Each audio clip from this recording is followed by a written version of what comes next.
All right, y'all. We are here. We got a special show for you today. This one is definitely going to be legendary in the books.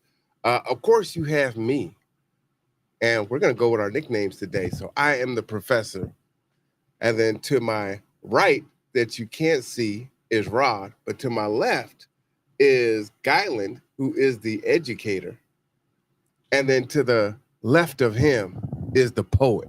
Gentlemen, how you doing? Doing all right.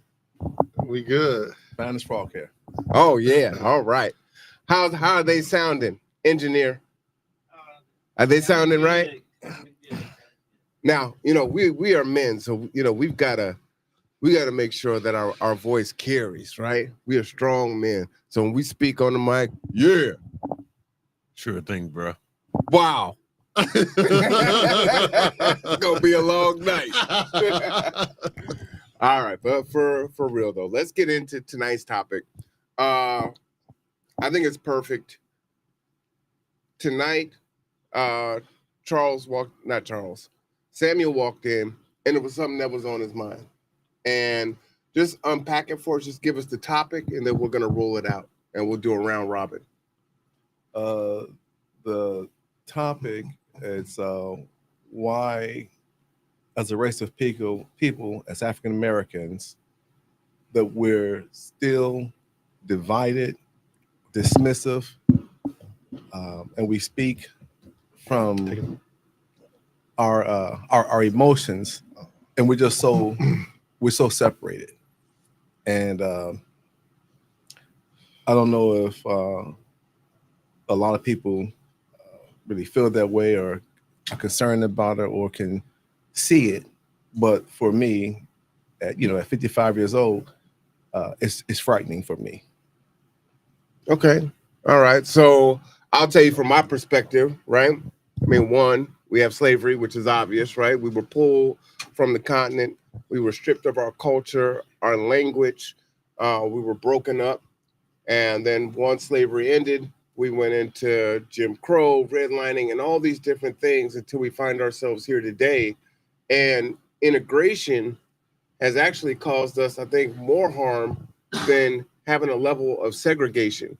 So when you look at the indigenous people here, many of them have been able to hold on to some of their language, some of their culture. They have their own government. They have their sovereignty. And with us losing that, we're confused as a people. We don't know if we want to be European Americans and be there. We don't know if we want to be what this new thing is Black Americans. I consider myself a foundational Black American because my ancestors were taken from Africa and then here and then generation after generation after generation. I'm a Black American, so I identify as foundational Black American, right? But I think that's what we have is we're confused. So we're not sure what we are. Some of us are religious. Some of us are atheists or agnostic. And we've got Muslims, right? And we look at the Minister Farrakhan, right? He's done some really powerful things with the NOI, but that's not Christian based. So us Christians can identify with that, right? Uh, but how they carry themselves is pretty powerful. So that's my thought on it. Rod, what's your thoughts on why you think as a people we're having so much trouble now? I think it's because we don't have a sense of unity. I think a thing that I see the most is everything we do as a people, we try to do better than each other instead of pulling each other up and including each other in everything. So as long as there is a lack of unity, there's going to be a rift in the Black community anyway. All right. Yeah, it's your turn. So what are you looking for the biblical reason or are you just looking for give us first your reason and then give us the biblical reason. And if they're the same, then give us that. From what I've been learning, basically it seems like as a people we're out of order. Elaborate. Well, slavery was a big cause of it because it took the man from being the head of his household to being not only embarrassed, but it left the women feeling that her man can't protect her from the abuse of the slave master. So forced to raise their children on their own without the male role model. Even at one point in history, we were moving in a good direction with the Black Panthers because they were actually had classes where they were teaching men their roles and women their roles. But when that got broken up, we kind of just fell apart after that. Well, along with the drugs being brought into the community, that just that just broke us up, and we haven't really figured our way back from that. And I don't know if we, as a people, I don't know if we want to right now, at least in this present generation. I don't know if they really care. They're not really focused on why we're in this situation. They're focused on I know some are focused on chasing the bag or figuring out how they're gonna get money quick. But I don't think we really focus. Well, I don't think as a majority we don't focus on how do we get back, how do we get right in the home first. Yeah. So Alicia's pulling up some Bible scriptures for us. I'm gonna go ahead and come back to you, Samuel. One of the things that you said that was powerful, that your why is that folks don't want to. But go ahead, Sam. I'll just say this, and I don't want to rub anybody the wrong way, but it's like about 10 years ago, a house from the $250,000 was a lot of house for a person in this state. This is a big military town. It's a big Boeing town, but still there was a lot of house. And then it went from 250 to maybe 400. And now we're seeing houses up into the 600,000. We've seen rising costs of food. We've seen rising costs of childcare. We've seen rising costs of insurance rates. We understand those costs, but we don't understand the cost of freedom. And I think that's what's tearing us, is we don't understand that someone was murdered, someone was beaten, someone was spat on, someone had to run for their life. We understand every other cost, but we don't understand the cost of freedom. And I think we don't understand the cost of freedom. We have forgotten that cost. That's what the problem is. So this new generation, we just have forgotten what the people before had to endure to even get to this point. I don't, it's hard to get people to want something that they feel they already have. But isn't that part of us losing our culture, right? So as we progress through slavery until we find ourselves now, we've lost our traditions, right? We don't sit around the dinner table on Sunday night.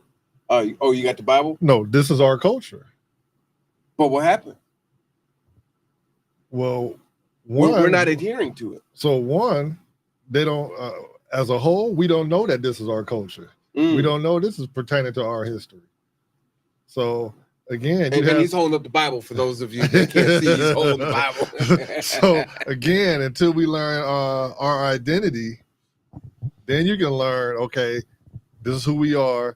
Okay, let's see what our culture was like, and then let's decide. Okay, do we want to go back in that route? Which the Old Testament. Go ahead, jump in. Me personally, and I'm not trying to irritate nobody. This is just this is just stuff that I see. Yeah, you're more apt to go to a church. The more African American people attend and hear a sermon about Popeye's chicken. You're more apt to hear a sermon about pants sagging. So today we look at things that we want to know that that's my dad, or that's my car, or that bag is black. But when you start reading the Bible, and everybody has their own interpretation, and it doesn't specifically say that you are this and this will happen. It's just like no one knows when Christ will be, when God returns. Not even the Son knows. So there's a lot of mysteries. The Bible is a book of destiny as well as decisions. So when we have various people, various scholars arguing about the Bible, and no one can really interpret it the way, or is there a way it can't be interpreted? So we just still. But aren't we supposed to be doing that through the Spirit and through God to guide us? Yes, but everybody knows who's who in the Bible but us. Elaborate. You go into other countries, they're pulling out stuff like old ancient art, Black Madonnas. that showing like the Last Supper. Mm-hmm. Everybody's black. And that's our, so that particular piece that was from Russia. So why is people hiding art that they already had? So what would you say to those that would say it's just Russian propaganda? I mean, we know that these artifacts are also in the Vatican, but I mean, what do you say to folks like that? so they exist more than just Russia. I'm answering the whole question. Yeah, exactly. Okay. So that should spark the conversations. So why are these things being hidden? So answer this: if and that conspiracy is also in the Bible. So is it really? It is. Do you know about that conspiracy, Samuel? No, but I want to hear it. Yeah. So hey, you brought it up. So I don't have my notes that tell me specifically where, but there's a verse that said the people around Israel will conspire you from being the nation, and you will also be a byword to the rest of the world. See if you can. So we are the only people that who has identity has changed multiple times since we've been here. We are the only people that parallel the people of Egypt, who have been enslaved for over 400 years. And we're the only people that has been enslaved by ships. So our history is in there. It will tell you who we are. People have to read. And then you have to be able to at least put two and two together and look at history and say, okay, ask the question, who else has been enslaved by ships? Because we were on ships like sardines. Now, there's been bits and pieces of, there have been some pirateering going on, but not on the scale that we were brought over here. And not for how long and how we were mistreated over here. So that when the Pope said, okay, we know who these people are, they're only going to be 3/5 human, considered 3/5 human. So everybody from Spain and all of European countries all agreed. So let me phrase it this way. I'm going to go to Rod, then I'm going to go to Samuel. In some households, we have a picture of a black Jesus. How many of us have seen the picture of black Jesus? No, you never seen a picture of black Jesus? You ain't never seen a picture of black Jesus? Well, I've seen the picture. That's what I'm saying. Oh, yeah. So have you seen a picture of black Jesus? Yeah. So I bring that up as an example just to say that there are some black Christians that understand where the cradle of humanity is, where all the stuff took place in the Bible. Yeah, but they have black Jesus with long hair, right? No, he got an afro. He got an afro? Oh, yeah. Okay. Or he got the knots. Yeah, but is that an understanding, or is that just hope? I'm a black person, yeah, so I'm gonna put a black Jesus up there. I sometimes I wonder if that's actually, I know that it's the cradle of civilization. I know that my Jesus is this color. Or is it, this is a black household. I'm not gonna put a white Jesus up there. I'm gonna put a black Jesus up there. So I don't think. So it's a defiance. Yeah, I don't think it's an understanding at all. I think it's more of I'm black, my Jesus is black, and that's it. And they probably don't even know why they're saying that, except for the fact that I'm not going to have my friends come to my house and see a white Jesus in there. But they don't know. They don't even know why things have been whitewashed. So when they did the Crusades, that was the main reason they had to whitewash everything, because the people they didn't feel right killing people that looked like the Christ who were black. So in order to kill them black people, they had to whitewash everything. So that's why we have this the images we have now. So let me phrase the question. I'm going to go to Rod and then Samuel. So there are black churches that still persist today, and there are still some strong black churches. There's some weak black churches also, right? But there are some strong black churches. Why are we struggling today when there are strong black churches that are trying to live a Bible Christian house of God doctrine? Where are we falling short? I guess I'll go through my own experiences. The churches I went through were predominantly black churches.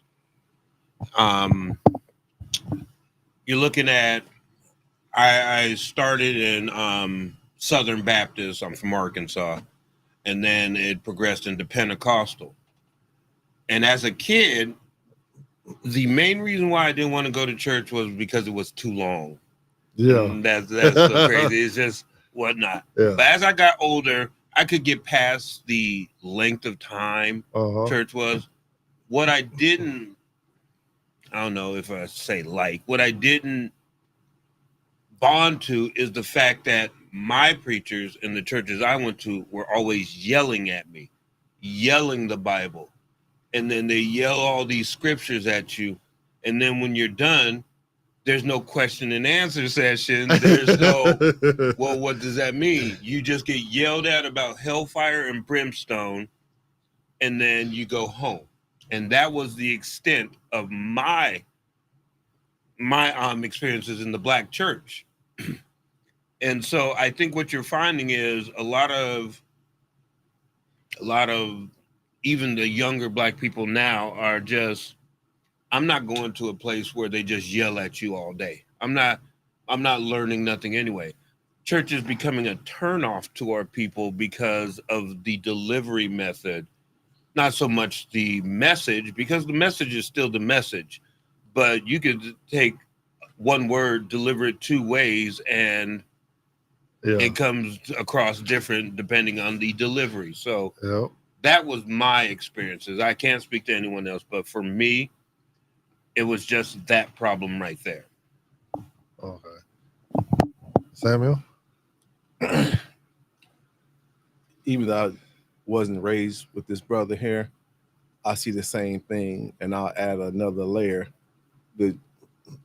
Every church I've been to have been, there's no such thing as a black church, but where most African Americans go to church. It's about money. It's about leaderships. It's about positioning, and it's about different programs. And it's not really effectively teaching the word of God. And there was something that was said earlier where you go to church and, we're all sitting here, but at least when I go to school, someone's going to ask me, can you go to the board and finish this equation? Okay, you stop right there. Now you go to finish it off to make sure I understand. So in church, we're made to say amen, but our life is falling apart. And no one checks on you. Even in the military, when you run, people fall behind, you wag the train. Vietnam, we got those soldiers. So when we're going to church, how are we bringing up the next level of ministers and deacons when the actual pastor of the church is fearful of his position?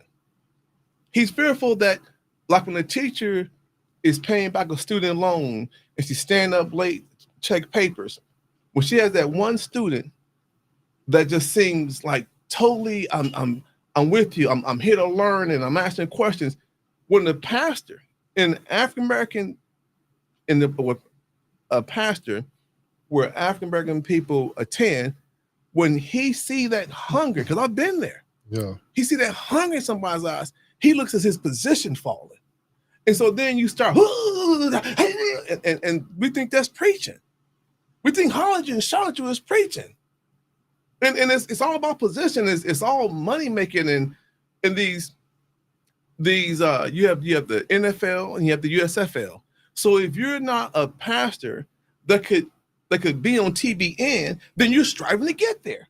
And how do I get that? By emulating what they have. I don't have the resources, so I preach a watered down word. I don't really go in depth.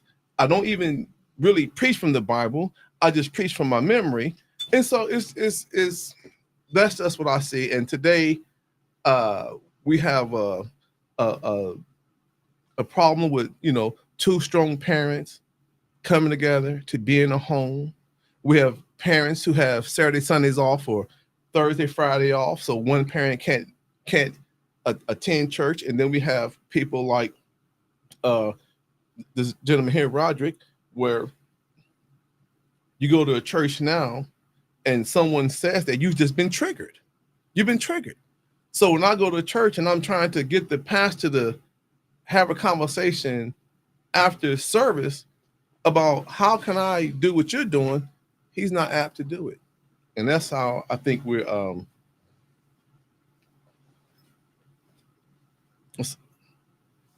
Yeah, we got to make some changes, definitely. Yeah, that's it. I don't know how we gonna figure this out, but it's definitely that something needs to be worked on. So I mean, let's Brainstorm. Most people now, like a lot of the good pastors I'm seeing, and I know the delivery actually is a big role, a big part of it. They're online. I mean, they have churches. They're not mega churches, but they're small churches. But they're doing it mostly online, and they have, I don't know if they have a question and answer type thing, but they're not they're not yelling at you, or they're not doing what people call performing. So so we have to figure out a good way for the delivery method. Plays a big role because people, like you said, people don't want to be yelled at, and they need to start. And we can start hearing messages on what's actually going on right now, and with a different delivery, I think I'm hoping we can come to some understanding on it. So I'm gonna go. Let me start back with Rod, and then go to Samuel, and then back to Guyland. I think people don't know, but it's up for us, iron sharpens iron, to have this dialogue and to come up with some ideas. And so what I want to do is just kind of go around the room, and I want to put yourself in the mindset, frame it as yourself. How would you want the church to engage with you? There's a new church, you walk in, how would you want to be greeted? How would you want the service to go? How would you want the pastor to preach? How would you want it to be where you think it would be effective for you in engaging for you? Because I think how we feel, many brothers are feeling that way. And as we share how we would want to be, they're going to feel that way also. And that will help us kind of create a list. I actually don't know where I would begin with that because there are just so many aspects of the church that need repairing. I guess for me, I want to know the whole Bible. Growing up, I could probably count 4 or 5 parts of the Bible that were just repeated over and over and over. And since I've been out here and since I've been listening to Guyland and whatnot, I am learning parts of the Bible I mean, for lack of a better word, didn't even know existed in the Bible because my length of Bible teaching was Joshua and Jericho, Jonah and the whale, Noah and the ark. Those little made-for-TV movie parts of the Bible, but not the deep parts of the Bible that explain things or why things are. I think for me, it starts with I'm here at this church because I'm in search of something and I heard you have a book that has many answers to it. I don't know how to interpret this book well to apply it to my life. So I'm going to the quote unquote professional and I'm saying, hey, you know this book.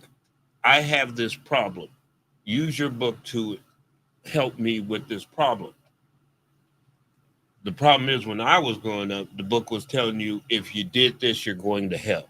That's all the book said to me. Well, I don't want to read that book. I don't want to know nothing about that book. That book's scary. So I don't want to know nothing about that book. I want to know, talk to me about love in the Bible. I'm going through a love crisis. Talk to me about unity in the Bible. I'm going through a separation crisis. I mean, I don't want to hear the same stories. In my church, I want to hear about the whole Bible. Even if it's boring, I still want to hear about it so that I can, once again, go out to other people and maybe speak intelligently about it. That's my church. That's the church I would go to. Samuel? I think it would be dismantling the positions in the church. When you go to most African American churches, you can tell what the pastor said. It's the biggest chair. It's the biggest chair. Like we have a constitution in our country. How the church operates off of it needs to be, walking around with ushers and all the theatrics that go into that. All that stuff needs to just be dismantled. We need to have a church where we're not looking to fill seats in the congregation as we're looking to educate people on the Bible and not just coming up. We need to start taking a look at how the African American church looks at tithing. All this money we pour into the church, but we don't see that money coming right back to back to the community. We need to have messages in the Bible that translate to what I'm going on in my personal life.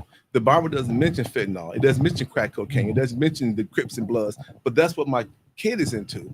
The Bible didn't mention my son to come home. It didn't mention my wife is pregnant by another man. These things are not mentioned. So we have to have a concerted effort on how we have church on Sunday, but we also have it in the community where we have a community-based church where all these things are talked about and they're discussed. And we have to have people in the church who don't hide behind your suit and don't hide behind your shoes and don't hide behind your job and your car and this kind of stuff.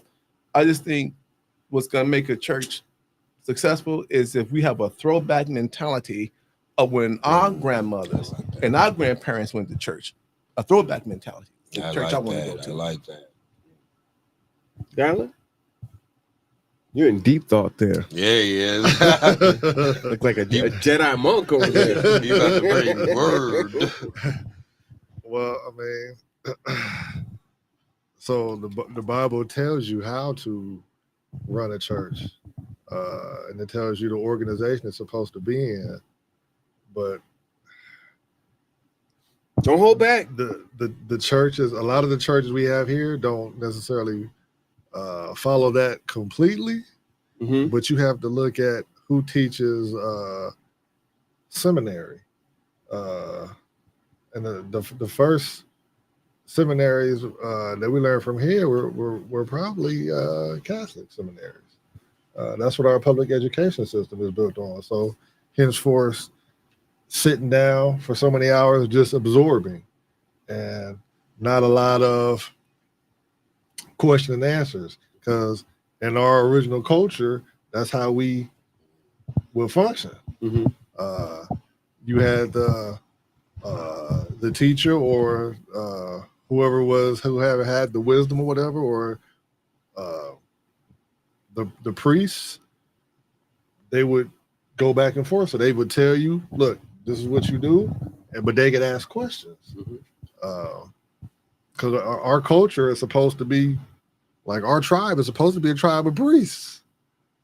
But yet we don't know that because we won't go find the answers. So if we can start having people want to find the answers, want to know, we can point them in the right direction. Because if people don't want to know, if people don't care, and they happy where we at, then this is what you're gonna get. But I do know there are some pastors who are trying to go and follow, operate their church the way God is telling them to operate it. So it may not be what we consider enough of those, but they are around. They may just be hard to find. And we pray they're not hiding in the caves because of the times that we in.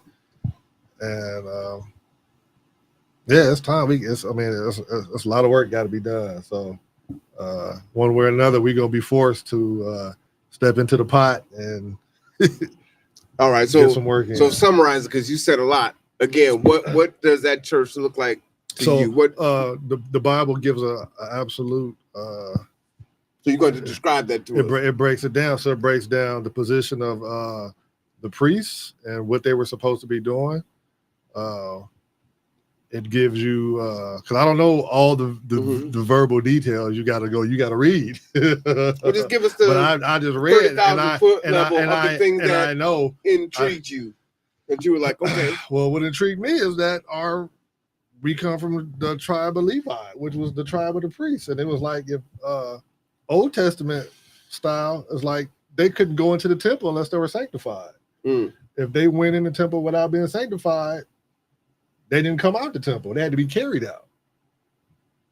Wow. Because in the Old Testament, God didn't play. He wanted you to be sanctified before you come in. And especially in the what they call the holiest of the holies room and the mercy seat. It was a reason why he was that harsh back then, because he had rules set up. So it sounds like you saying that many Christians and just people period don't take church serious. No, I'm saying in the Old Testament it was a lot more serious. I know, but I'm saying if we held it to the same standard, yeah, we all would. Well, I'm not talking about stoning folks. No, I'm not talking about stoning. I'm talking about the church people would be. Well, but we have a. They had to be more responsible then because they were in charge. The Levites were in charge of the 11 other tribes, so they had to say, okay, look, they were in charge of getting everybody's sins forgiven. Well, so they were responsible for everybody else's. So they was like, okay, look, this is what you got to do. These are the feasts we're gonna have. These are all the laws that God has given us, and this is how you please God. So I'll give you an example, right? We've got churches today that have other religions in their building. We got churches today where they have alcohol and other parties in their building, right? These are just examples, right? We've got churches today. You couldn't chew gum in the sanctuary. I'm seeing people eating in the sanctuary. Like, you're eating in the sanctuary? That's what I mean by it is no longer a holy place, right? That used to be a thing. You didn't. Where you couldn't chew gum in the sanctuary? You couldn't chew gum. Yeah. That was a holy spot. You were going to adhere to that. Whether or not you knew the Lord or not, you could be a guest, but that's not what we do here, baby. You know, and you would get checked on that. Okay. That doesn't happen now. Yeah, they don't want to push that dollar out, and that's what it is. It's like when I was growing up, you had gum in your mouth, you were in trouble. The end of story. They had strong values of the sanctuary. Yeah. Yeah, like Marwan said, you don't eat in the sanctuary. You went in the basement and had your little food and whatnot. But once you entered that sanctuary, everything becomes holy. It was respected. And it was revered. High respect. So that's where the problem is. There's no respect. Yeah. But it could. But again, if certain places are chasing the money, then they may not want to push that dollar out. But at the end of the day, everybody got to be judged. And if were called to that position to lead a church. Alicia, you had a Bible verse. You want to put that up on the big screen and I'll read it? Oh, just throw it up on the big screen and I'll read them. Just get the first one up there. Go ahead. All right. So I'll share mine. I've shared with you, brothers. I've gone into many churches and not felt welcome. Right? Who is you? Who's your people? That's what I get. Right? So automatically, I feel well, this ain't my spot. I know. I'm just telling you how I feel. Right? This has been my experience. They should make you feel welcome. They should make you feel welcome. But they should keep an eye on you. I just came into the church to visit the church. But if they don't know you, but if that's how you're going to regard me, then I tell you what, I'm not coming back. I'm good. They welcome you in there, but I wasn't welcomed. So there's a way that you can welcome. It is a way to be welcome, and it is a way to have discernment without making the person feel unwelcome. But so it's like God says, "Come as you are." Who's people you is? If that's what I get right at the door, and I get it from multiple people, I might stay for the service because I was invited there by someone that didn't know that I was. But after you, I'll never be back. But did you tell them where you from or what? Yeah, I told them who my people were. Oh, okay. Did they make you feel welcome after that? No. Oh, see, that's where the problem lies. But you shouldn't regard me like that. The most comfortable I've ever been was St. Paul, just white church here that used to be on Sheridan. Now it's a Hispanic church. Went in there, ain't no black folks in there. They're all white. My dad loved it because he played the pipe organ, right? So he would go there and visit. They had a pipe organ in there. How you doing? So glad that you came, and they just introduced themselves. They would ask me about myself. They would tell me about themselves and invite me to sit and worship, right? I'm like, man, I've never felt so welcome. Now, have I been to some black churches in the area where they haven't been so hostile? All right, so let me ask you this. Yeah. So you heard of the stories where people come in churches and they start shooting people, right? Wow. I'm just asking the question. So what black folks have come to the church shooting people? No, I'm asking the question. Yes, I have heard that. So have you heard of any white churches come in and people were shooting at the white churches? In the white churches? Yeah, I'm asking. At least you're saying yes, so I'm going to say yeah. In Texas. Okay, so that's Texas. But so the people, when they see new people, they should ask you, oh, well, what church are you visiting from? They need to have a discernment. Do you see your tone? That is not the tone that I got. You see what I'm saying? Because I know how to. But see, I got security experience, so I know how to question somebody without having to go on to the main, defensive mode. Jump in, Samuel, and then I'll come back on mine. Y'all just tearing my stuff down. Like this is my experience. Like, man, so this may not make sense. Go ahead. So you got us four in Vietnam. Mm-hmm. What, man, Vietnam? No. Wow, okay, go ahead. This went dark quick. Yeah. So we all in Vietnam. Mm-hmm. Yep. And I'm the point man. So my job is to go out here and make sure that we can move forward without any he got the most dangerous job. Taking any fire or landmines, whatever. I'm 18, I'm a private, I'm scared, I'm nervous. I didn't have the full 8 weeks of basic training. I was rushed because we had to get these take the hill, whatever the mission is. So I get shot. I get shot in the thigh. It's a clean entry, but I know I'm going to get on that chopper and I'm getting out of here. When people come to a church, they're coming from some unbearable circumstances. And the last thing I want to do or feel is I'm unwelcomed here. I want people to say, hey, come on in here. What church you from? What church you from, young man? You come sit up here. You got your Bible with you?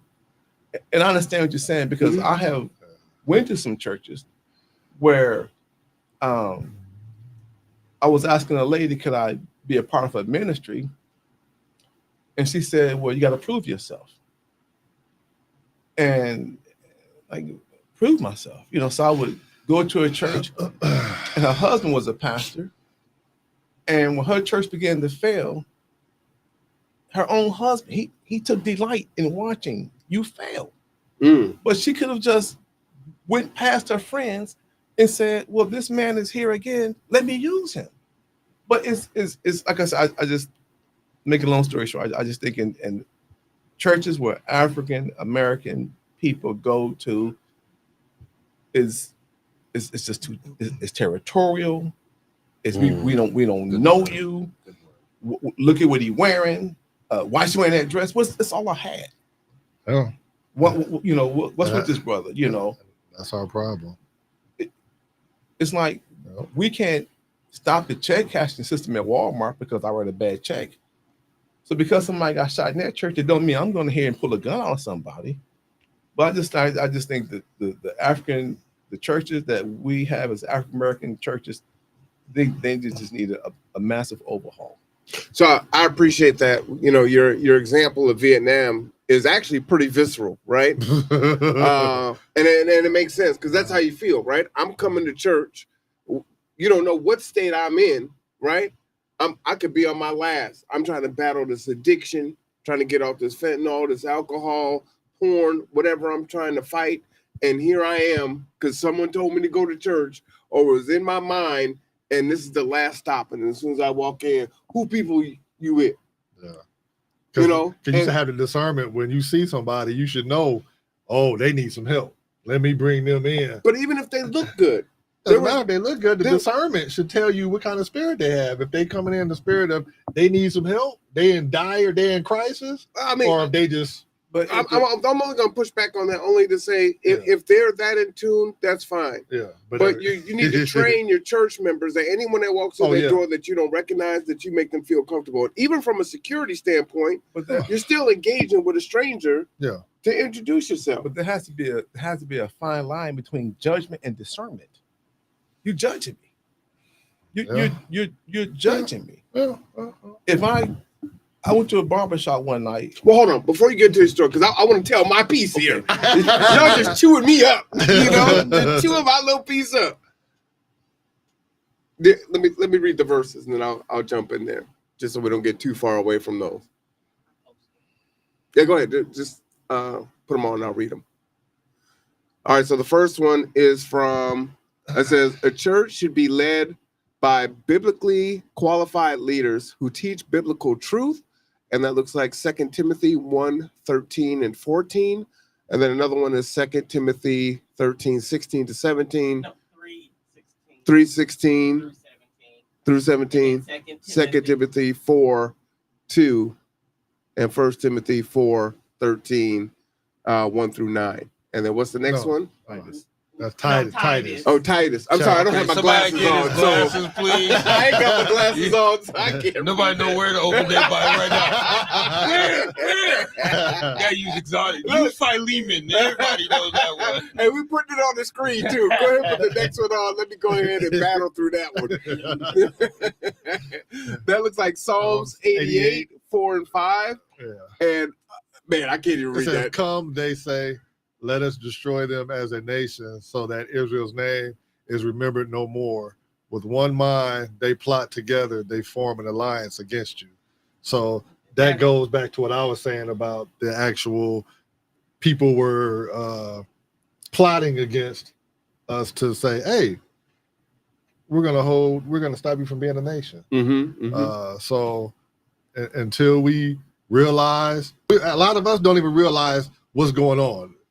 Like as the global picture. Until we look at the global picture, then we'll know who's who, and we'll know why these people are fighting wars overseas, and we'll know, oh, okay, well we can maneuver this way because the Bible say this right here. Hey, well, for all we know, they could be fighting for us or fighting against, what our result is going to end up being. We don't know, but. Well, actually, I do know, but that's another podcast. Okay. Go with the third one there. This looks like Psalms 88, 3 through 18. Oh, it's 83. I need you to stop. Okay. So Psalms chapter 83, verse 3 through 18. I need you to stop. Says, with cunning, they conspire against your people. They plot against those you cherish. And then the last one is Genesis 1 and chapter 1, verse 27. God created mankind in his own image. In the image of God, he created them. Male and female, he created them. All right. So let me go back to what I'd like to see in a church. One, I would like to be welcomed into the church, right? When I come to visit. Mm-hmm. The second thing is, when you find out who I am, because you're gonna ask me, well, what do you do, brother? Well, I used to teach at the college. I was a professor at the college. Oh, I run a nonprofit and I do this. Oh, well, that's great. So you got vehicles. That means you can pick up our church folks that need to come to church, and you can teach us this, and you can do that. And it's like, whoa, I just came to visit, and all of a sudden you want me to do all this stuff. Yeah, we need some brothers to cut the grass. We don't have enough to take care of the church. That's not why I came here. Yeah. Right. Yeah. And so if you come in here just to engage my labor and my mind, either physically or emotionally, and that's wrong. I'm trying to get fed. That's I'm wrong. trying to Yeah, visit. That's right? wrong. That's wrong. And so then there's one, you didn't want me there. Then when you find out what I can do, now you want to use me. Yeah.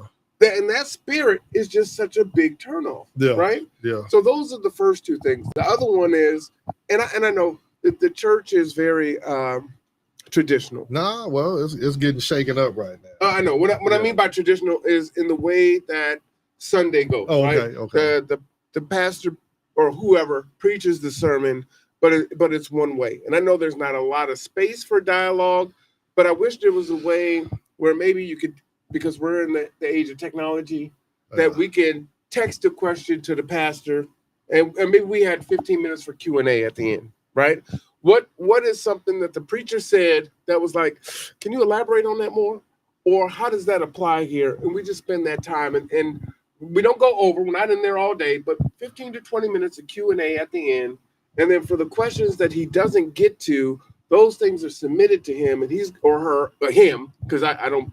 That's a whole nother story. Yeah, him. And he actually takes the opportunity throughout the week to answer those questions and be in fellowship with his flock to help us to grow. Otherwise, those questions just kind of fall. So you can say, oh, go in your Bible and look and pray on it, or Google it or do whatever. But I'm trying to do it with my own understanding. And so now I feel like there's no way to make that connection and engage. It's like, well, come to Bible study. Well, come to this. Oh, why don't you sing in the choir? Why don't you do all these things? Like, so Bible study is the best way to probably get your question and answers. And they will say, but we just talked about Bible study oftentimes. But they'll say pray. It's already scripted. And they will say pray on it, on whatever you're dealing with first, which is a good thing because they need to have understanding of what you're dealing with. So assume I have prayed on it. That's why I'm here. I came in here because I've already tried to figure it out. Okay. I couldn't. I prayed on it, and it still wasn't working out. So now I'm like, you know what? I'm gonna get up Sunday and I'm gonna go to church. So I have been in prayer about it. So that's what your deacons are for, right? Yeah. So if a church don't have deacons, because your deacons, if the way you coming in is like, it's almost like like you having the spiritual crisis, and you need to talk to somebody like right now today. No, not necessarily right now today, but I'll give one last example and I'll pass it off. I was watching a YouTube show the other day, and the lady came into the emergency room. She was dressed to the nines, right? And she comes in there, and the doctor comes in, checks her out, and he's like, all right, everything seems to be good to go. You're good. And he gets to the door, and she says, doctor, I might look good on the outside. I got it all put together, but I'm not well. And she was suffering from a deep bout of depression, but the doctor couldn't see past how she looked physically because she was put together, had the makeup on, and wasn't the hair out of place, but she was hurt inside, right?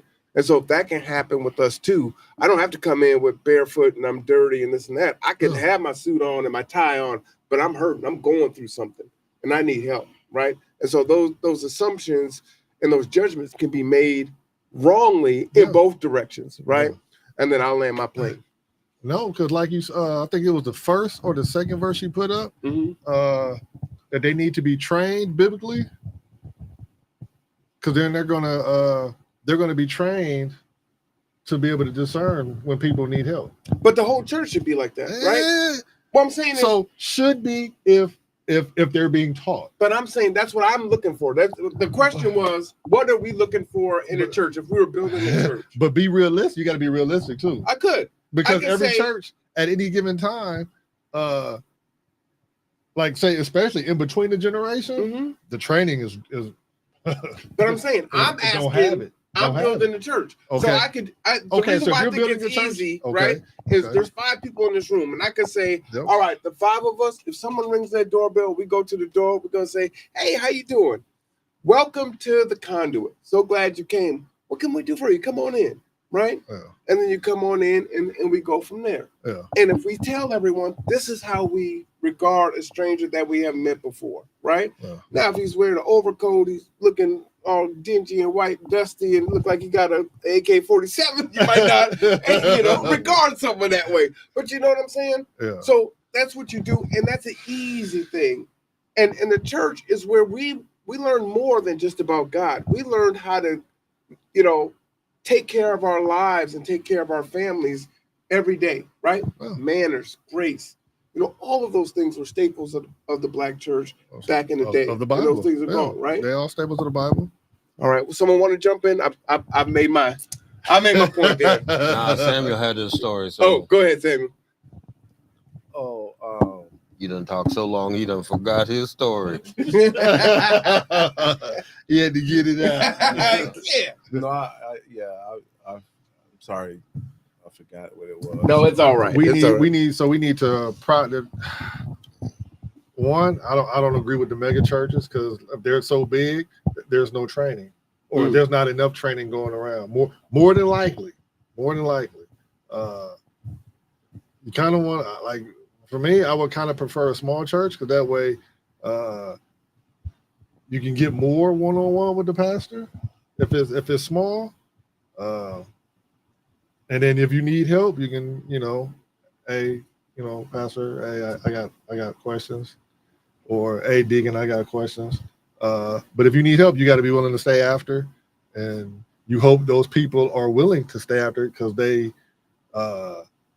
in that position, they're supposed to care about everybody in the flock or everybody who's there. Right. So, well, let me give you a different perspective, right? Oh, okay. Was it you, Samuel, who said there shouldn't be a head?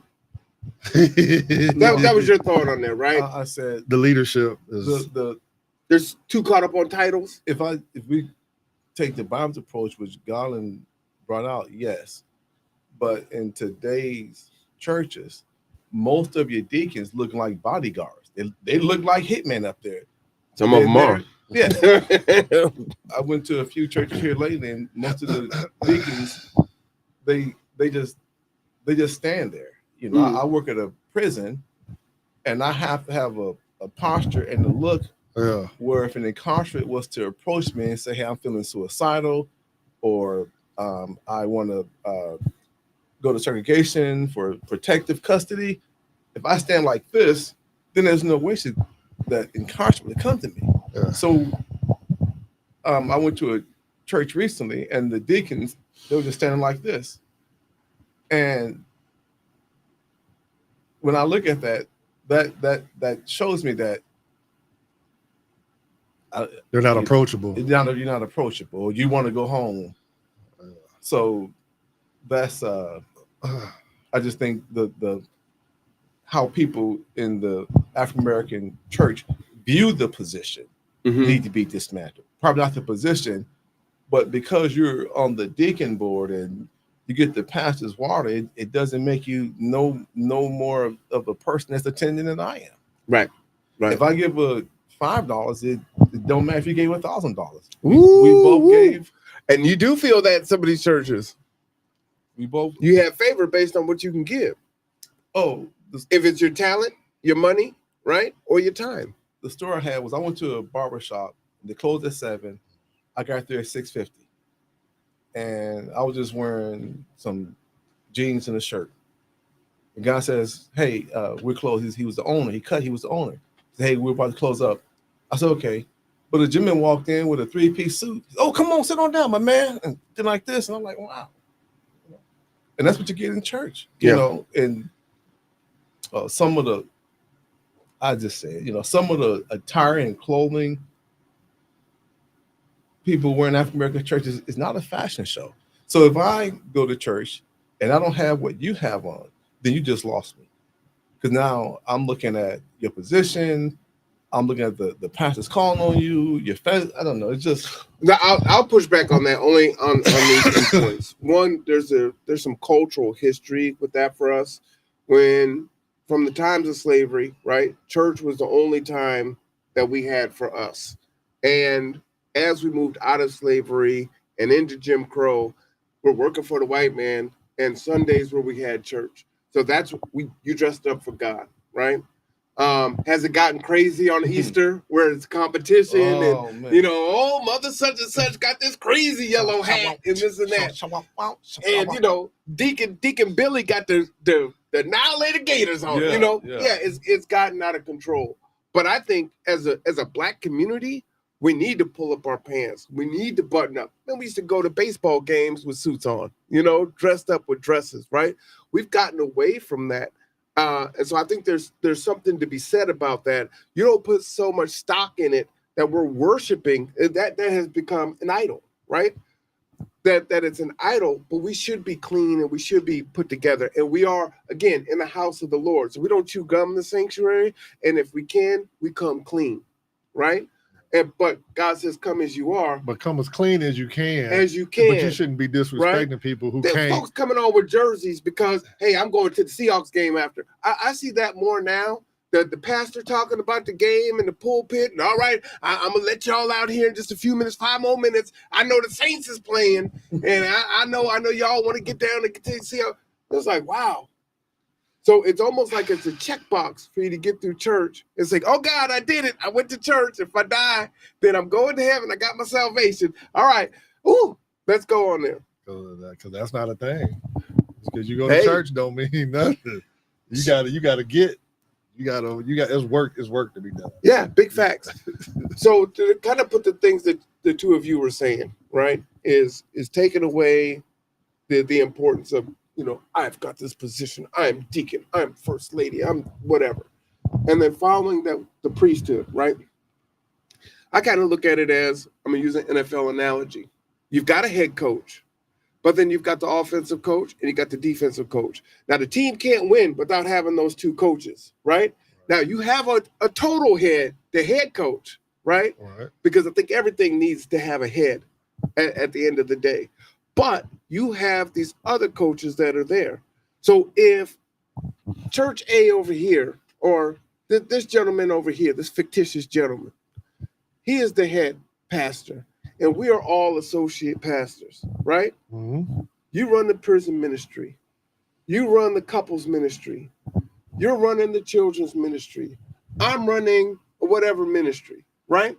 And that's what we're doing. The head pastor doesn't preach every Sunday. You preach on first Sunday, you preach on second Sunday, I preach on third. Now we have time to engage with the flock, and it doesn't fall on just one head pastor, right?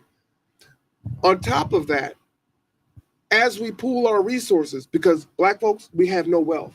So we have to come together to have that wealth. And as we do that, because you said you don't believe in the mega church, right? Mm-hmm. But if we have the pastors at this level where you have that engagement, then we can have the grocery store.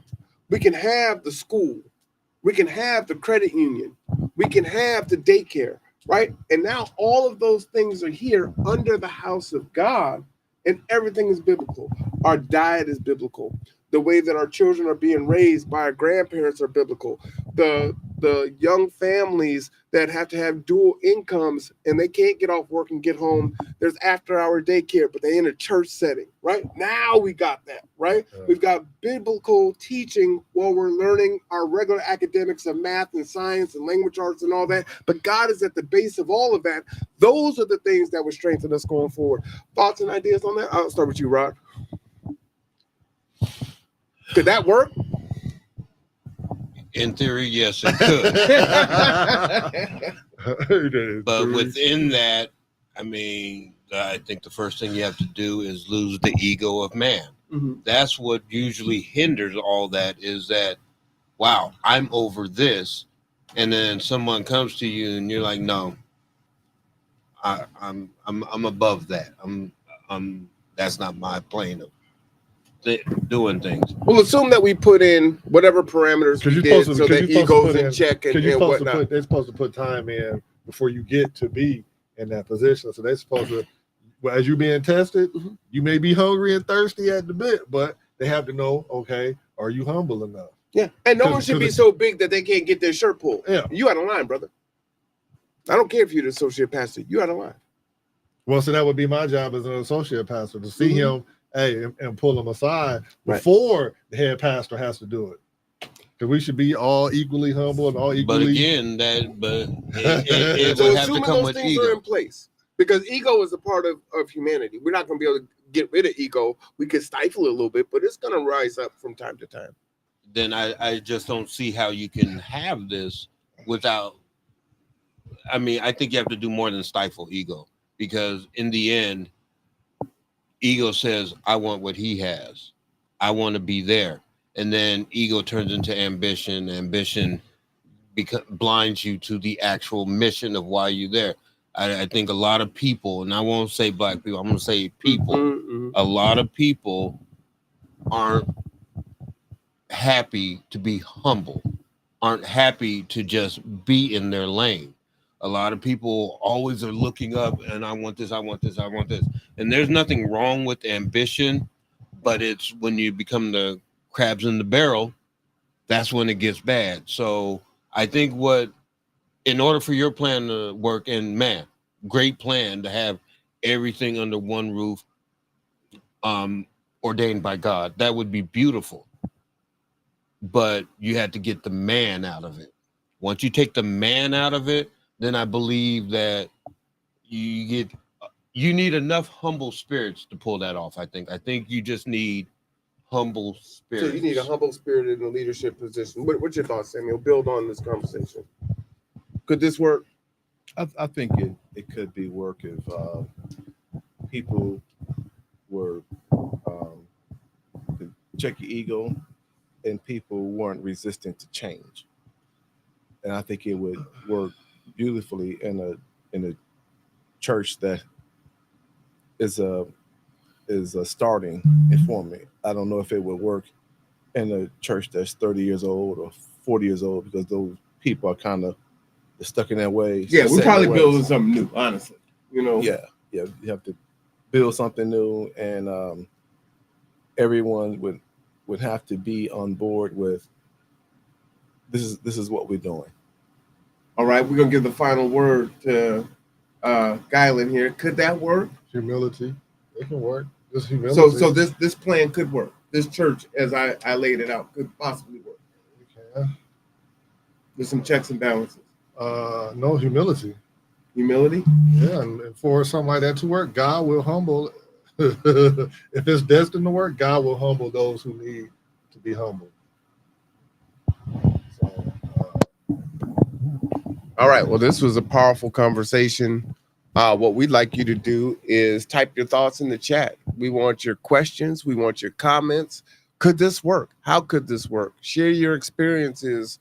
Share your negative experience, but also share your positive experiences. What can we share with some of the other churches that they may be able to start to use to be more inviting, right? A lot of times, and I'm guilty of this, I go into the church, like I said in the example, I'm not met with a welcome hello, and I don't go back. But I never gave them the opportunity to fix it. I never went and I spoke to the pastor and said, hey, I dropped an email and just said, I visited your church on second Sunday in April. And, I don't know who the sister was, but she approached me. Deacon approached me, and it was just really standoffish. And I really didn't want to come back, but I wanted to let you know and give you the opportunity to address it. And maybe I can try again. We don't do that enough with each other. And I think we're guilty of doing that at the church as well, right? So I'll take full responsibility of if I get rubbed the wrong way, then I'm just not going to come back. But I never did give them the opportunity to fix it. And I think that grace and humility that we're talking about, right, and pushing that ego down, well, y'all should have been right the first time, so you done lost me, missed me. We can humble ourselves and say, hey, this was my experience. I didn't really care for that, and see if they can fix it. But anyway, for Ron, for the poet, for the educator, I'm the professor. This is Marwan Cameron. Take care of yourself. Take care of each other. And as always, be blessed and highly favored. This is The Conduit.